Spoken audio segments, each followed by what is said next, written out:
Hello and welcome to our Kempi discussion. Today we are going to discuss the second part of aldehydes and ketones. And in this particular video, I am going to discuss about ketones. So which is I left in the last class. So our today's topic is ketones. So in ketones, we are particularly dealing with acetone. Acetone is an example of ketone and only acetone. So regarding its preparation, its properties and uses, so we are going to start in a while. So ಎಲ್ರಿಗೂ ನಮಸ್ಕಾರ. So aldehydes and ketones part 2 ಇವತ್ತಿನ video. Already part 1 discuss ಮಾಡಿದ್ದೀನಿ. So ಯಾರು ಇನ್ನೂ ನೋಡಿಲ್ಲ, so ನಮ್ಮ video description ಬಾಕ್ಸಲ್ಲಿ ಕೊಟ್ಟಿರ್ತೀನಿ, ಸೊ ಹೋಗಿ ನೋಡ್ಬೋದು. ಸೊ ಇವತ್ತಿಂದು ಟಾಪಿಕ್ಕು ಕೀಟೋನ್ಸ್. ಸೊ ಕೀಟೋನ್ಗೆ ಒಂದು ಎಕ್ಸಾಂಪಲ್ ಎಸಿಟೋನ್. ಸೊ ಇವತ್ತಿನ ಟಾಪಿಕ್ ಪೂರ್ತಿ ಎಸಿಟೋನ್ ಪ್ರಿಪ್ರೇಷನು, ಪ್ರಾಪರ್ಟೀಸ್ ಮತ್ತು ಯೂಸಸ್ ಬಗ್ಗೆ ಸ್ಟಡಿ ಮಾಡೋಣ. Before going to start ketones, let's recall what we learned from the previous class. In the previous class, I already discussed about aldehydes. Aldehydes and ketones both are organic compounds and they contain a carbonyl group, that is C double bond O. So C double bond O ಹೊಂದಿರತಕ್ಕಂಥ ಕಂಪೌಂಡ್ಸ್ಗೆ ನಾವು carbonyl compounds ಅಥವಾ aldehydes and ketones ಅಂತ ಕರಿತೀವಿ. So both they are collectively called as carbonyl compounds. Even though aldehydes and ketones they belong to same group or same compound, but they differ in their general formula. Aldehydes are the carbonyl compounds which are represented by general formula RCHO, and ketones are carbonyl compounds and they are represented by general formula RCOR dash. Aldehydes are CHO and ketones are COR dash. So aldehydes ಮತ್ತು ketones ಎರಡೂ ಒಂದೇ ಕಂಪೌಂಡ್ಗೆ ಸೇರಿದ್ರು, but ಅವೆರಡರ general ಫಾರ್ಮುಲಾದಲ್ಲಿ ಬೇರೆ ಬೇರೆ ಇದೆ, changes ಇದೆ. So aldehydes general formula RCHO ಆಗಿದ್ದರೆ ಕೀಟೋನ್ಸು RCOR dash ಆಗಿರುತ್ತೆ. Okay, so this is how we differentiate aldehydes and ketones. Now, so we are going to learn more about ketones. Some examples for ketones. Ketones general formula is RCOR dash, where R and R dash are functional groups. They may be alkyl group, aryl group or hydrogen. Okay, so ಇದ್ರ ಬಗ್ಗೆ ಅಲ್ಲೇ discuss ಮಾಡಿದ್ದೀನಿ. So ಅಲ್ಕಾಯಿಲ್ ಆಗಿರ್ಬೋದು, ಅರಾಯಿಲ್ ಆಗಿರ್ಬೋದು, ಅಥವಾ hydrogen ಕೂಡ ಆಗಿರ್ಬೋದು. R ಜಾಗದಾಗ ಸೊ ಡಿಫ್ರೆಂಟ್ ಗ್ರೂಪ್ಸ್ ಹಾಕಿದಾಗ ಸೊ ಯಾವ ರೀತಿ ಕೀಟೋನ್ಸ್ ಫಾರ್ಮ್ ಆಗ್ತಾವೆ ಅಂತ ನೋಡೋಣ. ಈಗ ಫಸ್ಟ್ ಒನ್, ಸೊ ಆರ್ ಜಾಗದಾಗ ನಾನು CH3 ಹಾಕ್ತೀನಿ ಎರಡೂ ಕಡೆ, ಇಲ್ಲಿ 6 ಮತ್ತು ಇಲ್ಲಿ 6 ಮತ್ತು ಇಲ್ಲಿ 6 ಕಡೆ CH3 ಹಾಕ್ತೀನಿ. ಅವಾಗ ಏನಾಗುತ್ತಾ CH3 CO CH3 ಆಯಿತು. CH3 CO CH3, this is called as acetone. Very important example of ketone.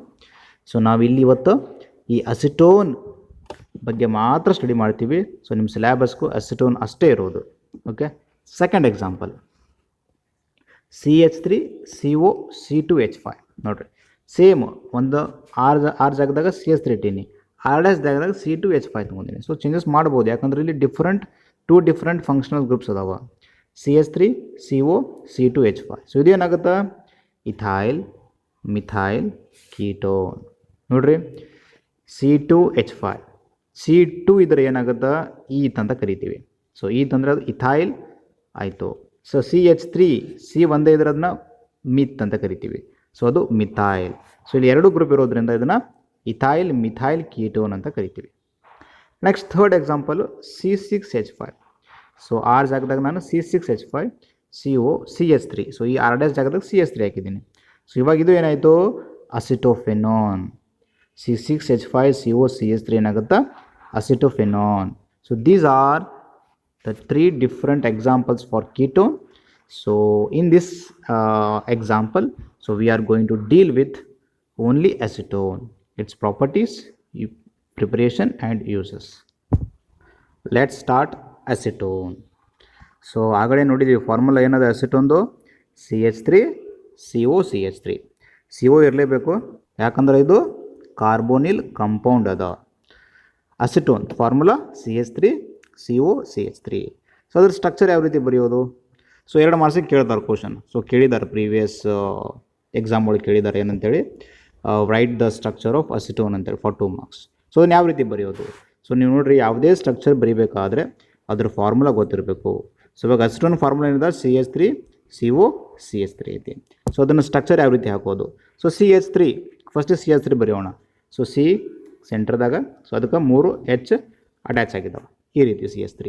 ಇನ್ನು CO ಯಾವ ರೀತಿ ಬರೀಬೇಕು? Just CO ಬರೀಬಾರ್ದು. ಸೊ ಈ ರೀತಿ ಬರೆದ್ರೆ ತಪ್ಪಾಗುತ್ತಾ. ಸೊ CO ಅನ್ನು ನಾವು C⋯O ಇಂದ ಗುರುತಿಸಬೇಕು, ಹೌದಾ? ಸೊ C⋯O ಇಲ್ಲಿ ಬರೆದಿದ್ದಾರೆ. ನೆಕ್ಸ್ಟ್ ಇನ್ನೊಂದೇನು ಉಳಿತು? CH3 ಉಳಿತು. ಅದು ಸೇಮ್, ಒಂದು ಕಡೆ C ಸೆಂಟ್ರಲ್ಲಿ, ಸೊ 3 H ಅದಕ್ಕೆ ಅಟ್ಯಾಚ್ ಆಗಿರುತ್ತವೆ. So this is the structure of acetone. Next preparation of acetone. So ಇಲ್ಲಿ ನಾವು 2 ಮೆಥಡನ್ನು ನಾನು ಯೂಸ್ ಮಾಡ್ತಾ ಇರೋದು. So for the preparation of acetone, so ಇದರಲ್ಲಿ first method from isopropyl alcohol. Isopropyl ಆಲ್ಕೋಹಾಲಿಂದ ಅಸಿಟೋನು ಯಾವ ರೀತಿ ಪ್ರಿಪೇರ್ ಮಾಡೋದನ್ನು ನಾನು ಈಗ ಹೇಳ್ತೀನಿ. So before starting the preparation of acetone, so what is isopropyl alcohol? Isopropyl alcohol ಅಂದರೆ ಏನು, ಅದ್ರ ಸ್ಟ್ರಕ್ಚರ್ ಯಾವ ರೀತಿ ಬರೆಯುವಂತ ಇವಾಗ ತಿಳಿಸ್ಕೊಡ್ತೀನಿ. ಆಲ್ಕೋಹಾಲ್ದು ಜನರಲ್ ಫಾರ್ಮುಲಾ ಏನದ?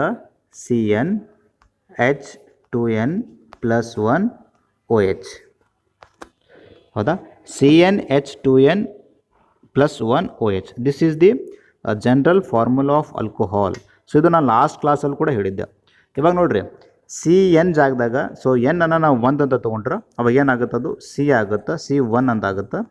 H2n+1, ಸೊ 2 × 1 ಎಷ್ಟು? 2, 2 + 1 3, CH3OH. ಏನಾಯ್ತಿದು? CH3OH. CH3OH ಅಂದರೆ ಏನಿದು? C1 ಇದ್ರೆ ಏನಂತ ಕರಿತೀವಿ? ಸೊ ಅದು C1 ಇದ್ರೆ ಅದನ್ನು ಮಿತ್ ಅಂತ ಕರಿತೀವಿ. ಸೊ ಇದು ಮಿಥೈಲ್ ಆಲ್ಕೋಹಾಲ್. ಇದೇನಾಗುತ್ತೆ? ಮಿಥೈಲ್ ಆಲ್ಕೋಹಾಲ್ ಆಗುತ್ತೆ. ಅದೇ ರೀತಿ N ಜಾಗದಾಗ 2 ಹಾಕಿದರೆ ಏನಾಗುತ್ತೆ? C2H, 2 × 2 4, 4 + 1 5, C2H5OH. OH ಇರಲೇಬೇಕು. OH ಹೈಡ್ರಾಕ್ಸಿಲ್ ಗ್ರೂಪ್ ಅಂತ ಏನು ಕರಿತೀವಿ ನಾವು. ಸೊ ಹೈಡ್ರಾಕ್ಸಿಲ್ ಗ್ರೂಪ್ ಏನು ಇಂಡಿಕೇಟ್ ಮಾಡುತ್ತಾ? Hydroxyl group it is alcohol ಅಂತ ಇಂಡಿಕೇಟ್ ಮಾಡುತ್ತಾ. ಸೊ C2H5OH ಏನಿದು? C2 ಇದ್ರೆ ಏನಾಗುತ್ತೆ? ಅದು ಅವಾಗ ಅದು ಈಥ್ ಆಗುತ್ತೆ. So this is ethyl alcohol. C2H5OH ಇದ್ದು ಇಥೈಲ್ ಆಲ್ಕೋಹಾಲ್ ಆಗುತ್ತಾ. ಅದೇ ರೀತಿ N ಜಾಗದಾಗ 3 ಹಾಕಿದ್ರೆ ಏನಾಗುತ್ತಾ? C3H, 2 × 3 6, 6 + 1 7, C3H7OH ಆಗುತ್ತೆ. C3H7OH ಇದನ್ನೇನಂತ ಕರಿತೀವಿ? ಪ್ರೊಪೆನಾಲ್ ಅಂತ ಕರಿತೀವಿ. ಅದಕ್ಕೆ ಇನ್ನೊಂದು ಹೆಸರು ಐಸೋಪ್ರೊಪೈಲ್ ಆಲ್ಕೋಹಾಲ್ ಅಂತ ಕೂಡ ಕರೀತಾರೆ. ಸೊ ಇದಕ್ಕೆ ಇನ್ನೊಂದು ಹೆಸರೇನು? Isopropyl alcohol. ಈ ಐಸೋಪ್ರೊಪೈಲ್ ಆಲ್ಕೋಹಾಲನ್ನು ನಾವು ಸೊ ಇನ್ನೊಂದು ರೀತಿ ರೀಪ್ರೆಸೆಂಟ್ ಮಾಡ್ತೀವಿ. ಸೊ ಯಾವ ರೀತಿಯಪ್ಪ ಅಂತಂದರೆ ಈ ರೀತಿ CH3 CH3. ಸೊ ಈ ಸೆಂಟ್ರಲ್ ಇರ್ತಕ್ಕಂಥ CH ಗ್ರೂಪಿಗೆ OH ಅಟ್ಯಾಚ್ ಆಗಿರುತ್ತೆ. CH3 CH3. ಸೊ ಸೆಂಟ್ರಲ್ ಇರ್ತಕ್ಕಂಥ CHಗೆ ಒಂದು OH ಅಟ್ಯಾಚ್ ಆಗಿರುತ್ತೆ. ಸೊ ನಾವು ಈ ರೀತಿಯೂ ಸೊ ಈ ಪ್ರೊಫೆನಾಲ್ ಅಥವಾ ಐಸೋಪ್ರೊಪೈಲ್ ಆಲ್ಕೋಹಾಲನ್ನು ರೀಪ್ರೆಸೆಂಟ್ ಮಾಡ್ತೀವಿ. ಈ ಐಸೋನೋ ವರ್ಡ್ ಐಸೋನೋ ವರ್ಡ್ ಯಾಕೆ ಬಂತು? ಸೊ CHಗೆ OH ಯಾಕೆ ಅಟ್ಯಾಚ್ ಆಗಿದೆ ಅನ್ನೋದು ಸೊ ನಾವು ಮುಂದಿನ ಕ್ಲಾಸಸಲ್ಲಿ ಅಂದರೆ IUPAC ನಾಮಿನಿಕ್ಲೇಚರ್ ಅಂತ ಬರುತ್ತೆ. ಇದೇ ನಿಮ್ಮ ಕೆಮಿಸ್ಟ್ರಿ ಸೆಕ್ಷನ್ B ಒಳಗೆ, ಅಥವಾ IUPAC ನೇಮಿಂಗ್ ಅಂತ ಹೇಳ್ಬೋದು. ಈ ಕೆಮಿಕಲ್ ಕಂಪೌಂಡ್ಸನ್ನು ಯಾವ ರೀತಿ ನೇಮಿಂಗ್ ಮಾಡಬೇಕು ಅನ್ನೋದ್ರ ಬಗ್ಗೆ ಹೇಳಬೇಕಾದ್ರೆ ನಾನು ಇದ್ರ ಬಗ್ಗೆ ಜಾಸ್ತಿ ಹೇಳ್ತೀನಿ ಅಲ್ಲಿ. ಸೊ ಇವಾಗ ಇಷ್ಟೇ ತಿಳ್ಕೊರಿ, ಐಸೋಪ್ರೊಪೈಲ್ ಆಲ್ಕೋಹಾಲ್ ಅಂದರೆ CH3 CH3OH, ಸೆಂಟ್ರಲ್ ಇರತಕ್ಕಂಥ CHಗೆ OH ಅಟ್ಯಾಚ್ ಆಗಿರುತ್ತೆ ಅಂತೇಳಿ. ಓಕೆ,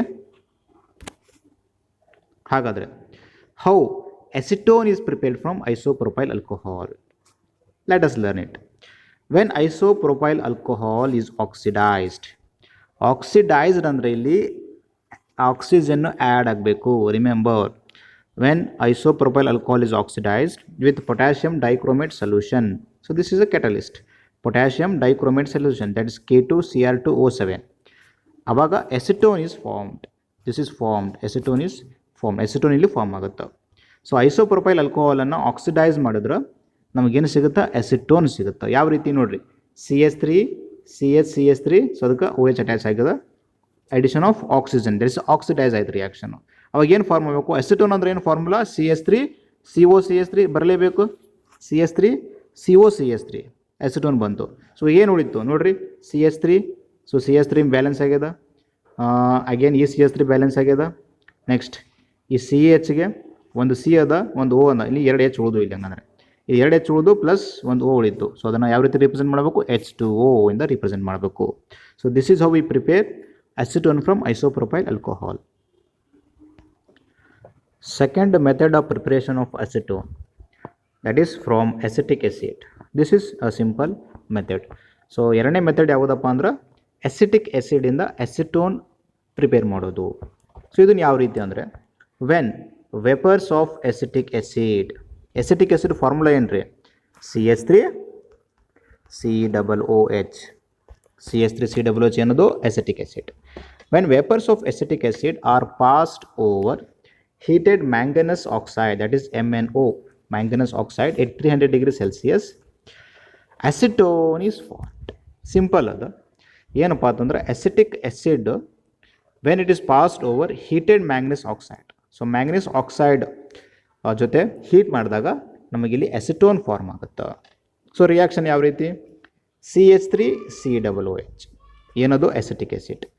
ಸೊ MnO ಜೊತೆ ಅಥವಾ ಮ್ಯಾಂಗನೀಸ್ ಆಕ್ಸೈಡ್ ಜೊತೆ ಹೀಟ್ ಮಾಡಿದಾಗ ಏನಾಗಬೇಕು, CH3CO ಫಾರ್ಮ್ ಆಗಬೇಕು. This is acetone.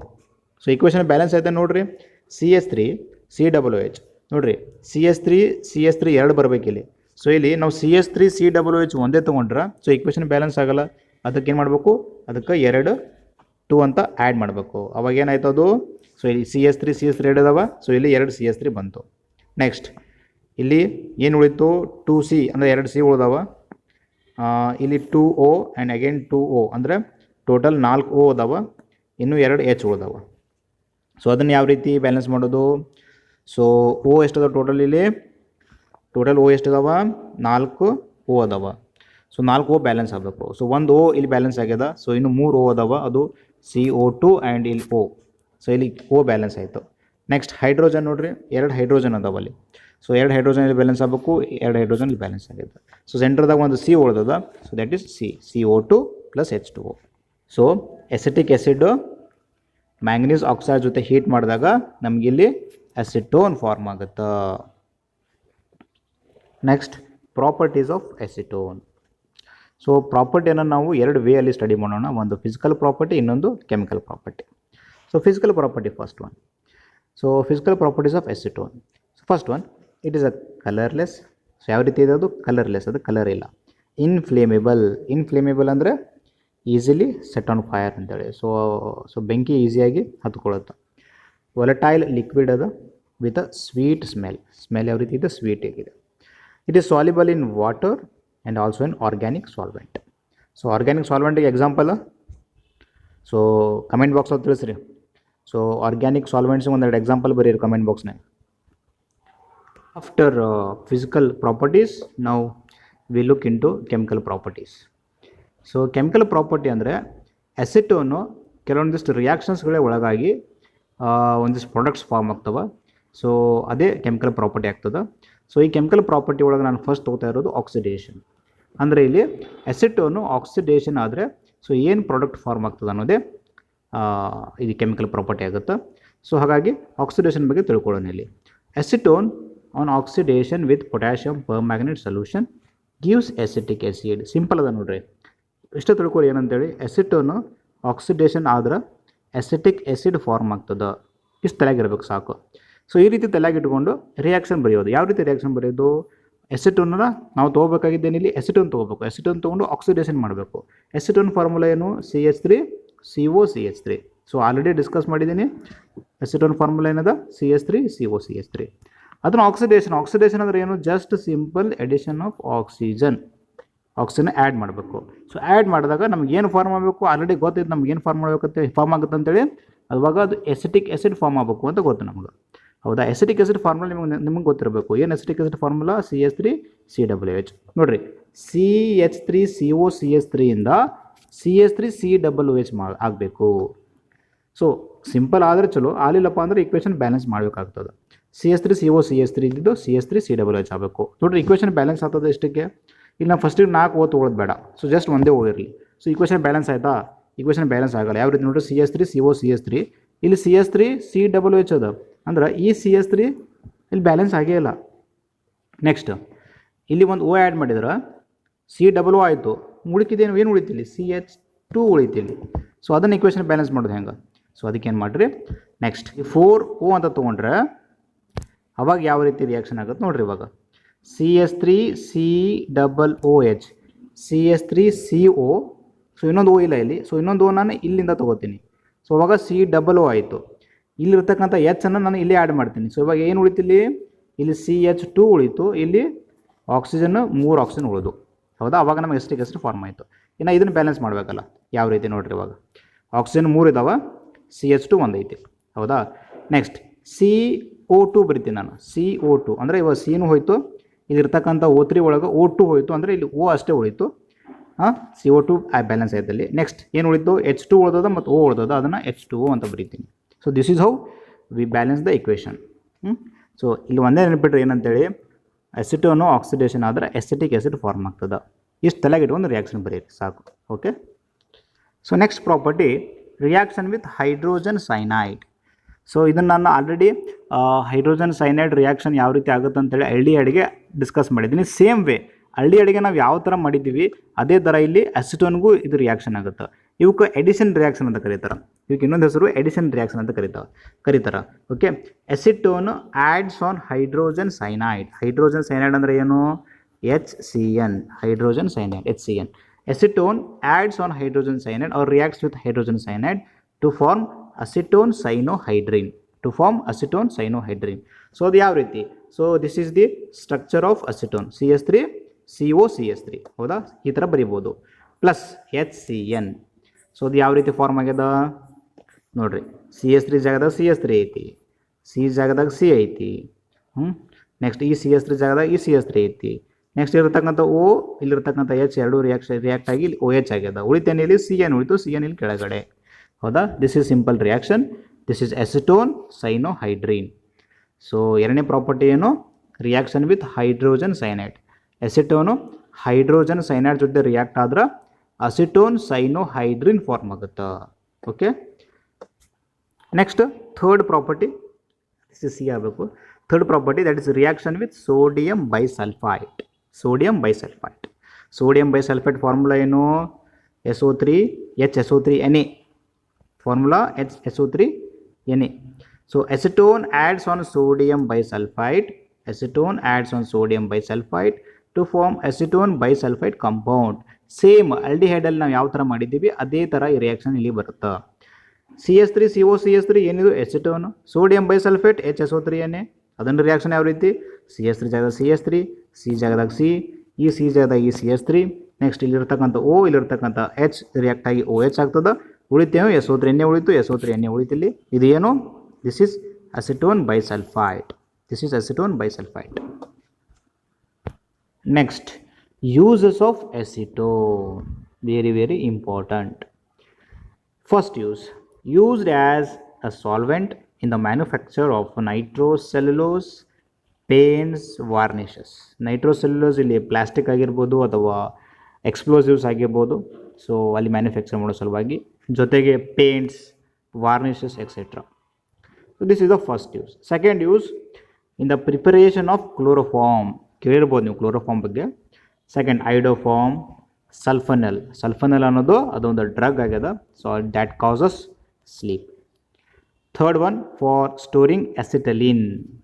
So acetylene ಅನ್ನೋ ಒಂದು ಕೆಮಿಕಲನ್ನು ಸ್ಟೋರ್ ಮಾಡೋದಕ್ಕೆ ಅಸಿಟೋನ್ ಯೂಸ್ ಮಾಡ್ತೀವಿ ಅಥವಾ ಬಳಕೆ ಮಾಡ್ತೀವಿ. ನೋಡಿರಿ, ಈ ಪ್ರೀವಿಯಸ್ ಸ್ಲೈಡ್ಸಲ್ಲಿ ನಾವು ತಿಳ್ಕೊಂಡಿದ್ದು ಎಕ್ಸಾಮಿನೇಷನ್ಗೆ ಭಾಳ ಲೀಸ್ಟ್ ಇಂಪಾರ್ಟೆನ್ಸು. ನಾನು previous year question paper analyse ಮಾಡಿದಾಗ ಈ ಪರ್ಟಿಕ್ಯುಲರ್ ಚಾಪ್ಟರಿಂದ ಬಂದಿರತಕ್ಕಂಥ ಕ್ವಶನ್ ಯಾವುದಪ್ಪ ಅಂದರೆ ಅದು ಯೂಸಸ್ ಆಫ್ ಎಸಿಟೋನ್. ಹಾಗಾಗಿ ನೀವಿಲ್ಲಿ ಯೂಸ್ ಆಫ್ ಎಸಿಟೋನ್ ಮೇಲೆ ಜಾಸ್ತಿ ಫೋಕಸ್ ಮಾಡಿರಿ. ಭಾಳ ಸಿಂಪಲ್ ಅದ. ಸೊ 3 ಯೂಸಸ್ ಅದಾವ, ಸೊ ಅವ್ನು ತಿಳ್ಕೊರಿ ಸಾಕು. ಸೊ ಎಕ್ಸಾಮಿನೇಷನ್ಗೆ ಇದು ಭಾಳ ಇಂಪಾರ್ಟೆಂಟ್ ಐತಿ. Just try to remember these 3 uses. So this completes your chapter, that is aldehydes and ketones, and be ready for your third assignment. Okay, thank you.